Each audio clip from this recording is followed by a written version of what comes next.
Hi guys, what's going on? It's the Digital Tutor here with another step-by-step tutorial. And in today's video, I'm just going to show you how to change the language on Discord. So you can actually do this via the Discord app, or if you use the web-based version of Discord, you can do it that way as well.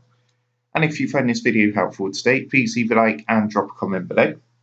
And also, if you are new to the channel, don't forget to hit that subscribe button for more step-by-step tutorials, how-tos, and tips and tricks for everything tech and digital related. So to do this, it's actually fairly simple, so make sure you stay tuned until the end of the video to see all the steps you need to take.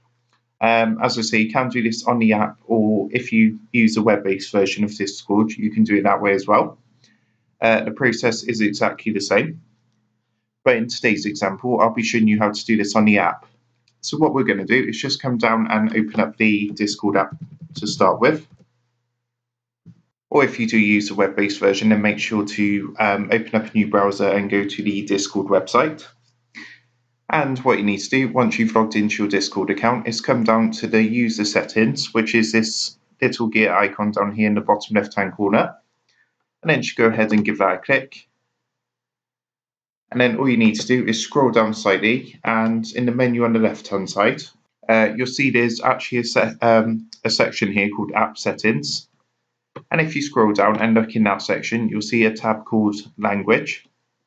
So all you need to do is give that a click, and then just select your language from the available languages on this list.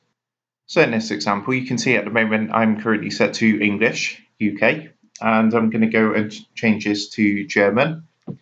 So what I'm going to do is just click that button, and you can see straight away that's changed the language of the interface, so everything is now showing up in German. And I can do it the same for French, or Italian, or whichever language I want to change it to, and just change it back to English. And yeah, that's how you do it. So I hope you found that helpful. If that did help, please leave a like and drop a comment below. Don't forget to subscribe to the channel. And if you do want to help support the Digital Tutor channel, there is a link in the video description down below. And if you go ahead and give that a click, you'll be able to buy the team here a cup of coffee. Thanks for watching, and I'll see you in the next one.